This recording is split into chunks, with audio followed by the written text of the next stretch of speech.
Hey, welcome back to Braxton's War Room. Going to be doing a quick review today of my most recent completion solo play, Gorizia 1916, La Sexta Battaglia del Isonzo, which is the Sixth Battle of the Isonzo River from the Italian front of World War One. This is by Europa Simulazione Games, Italian company that does World War One Italian front games, of course, and they do some 30 Years War era games and new Renaissance.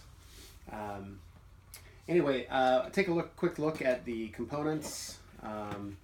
The box is one of the most impressive boxes I've ever seen for a small game. I don't know if you can see the thickness and sturdiness of the side of this box.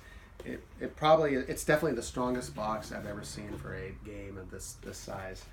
The box size, quite impressive. Cool art, cool era art. I appreciate stuff like this. Nothing fancy, very simple.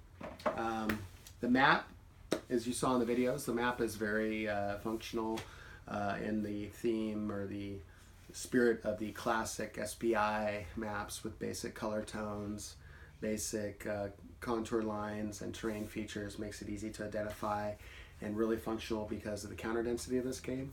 So I have a great appreciation for that. The counters, like you said from the video, very functional, basic. Colors are pretty clear on the brigade counters. The only small complaint I have is dealing with the color stripes from the brigade as they coordinate with the artillery batteries that are assigned to each brigade and each division. They have two small stripes, or one stripe at times, at the one top corner of the artillery counters to match them up with the brigades. They're somewhat difficult to differentiate, but I don't know how else they could have done it. But if you have, if it's hard for you to see, it might be a little difficult for some people. I didn't particularly have a big problem with it, but I can see it being a problem with people that might have color blindness and just, need glasses. So let's see. Game charts, very functional.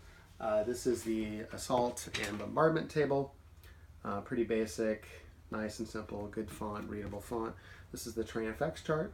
I find it very readable, easy to understand. The layout is good on all the player aids.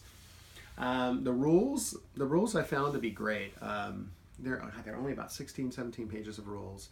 I did use the living rules, and there were a couple of updates to clarifications, nothing really major. The gameplay is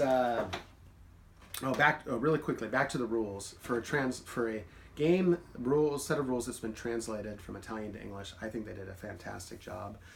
I played some games that are translated from other languages, and there's things that are lost in translation and make it a little bit more difficult to understand and to comprehend exactly their choice of words. But this was very clear. They did a really good job at that, and I commend them on that.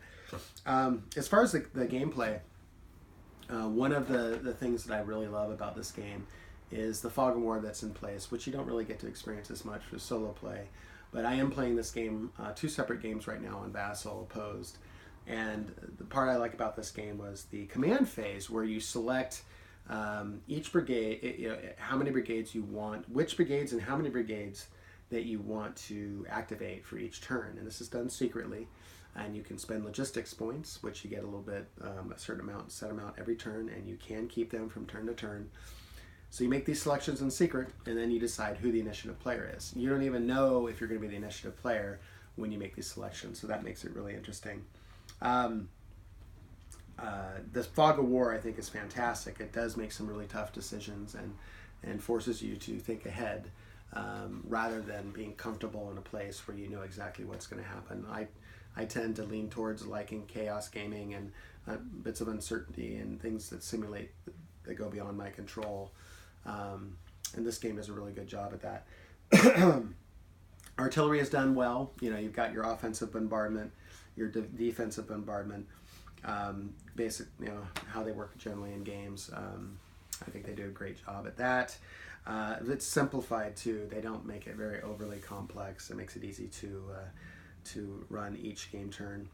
The counter assault, which is done well, which is very common, obviously, during World War One warfare, where you'd have a breakthrough, and then if certain units that are adjacent weren't completely devastated by bombardment or the attack, they would then immediately counterassault and push the other units back. So you do have that option as the non-active player. You can counterassault. And one of the great things that I love about this is at the end of the active player initiative players phase, the player that is not the initiative player has the option to react to that activation, and they can roll a die, and if the die roll is equal or lower to the initiative level of the brigade leader they're trying to activate, they can then activate one of their brigades which they chose to activate during the command phase. So it's a little bit of a cat and mouse, because if the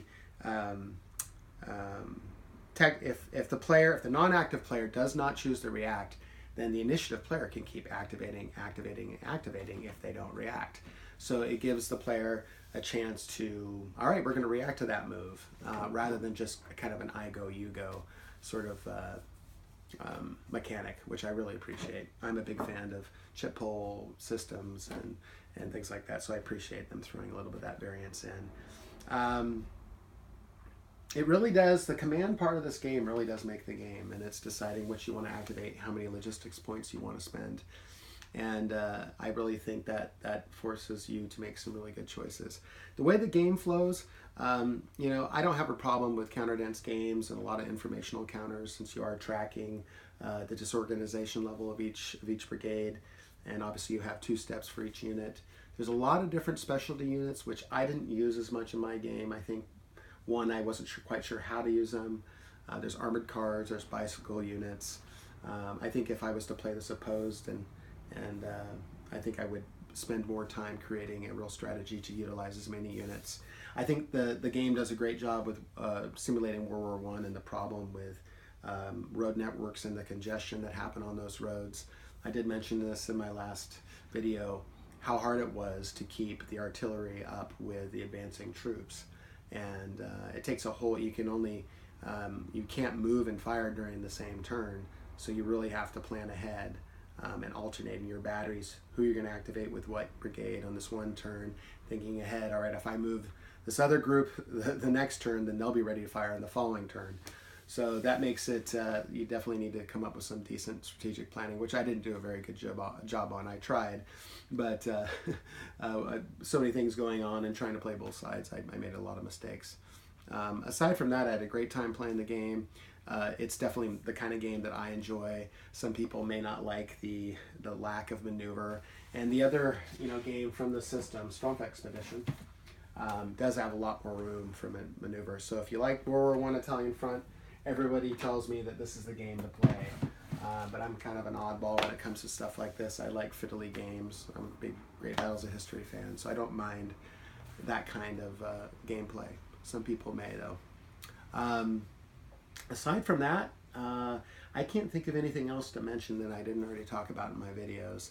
I'm looking forward to playing the next game from this series, which was actually the prequel to this game.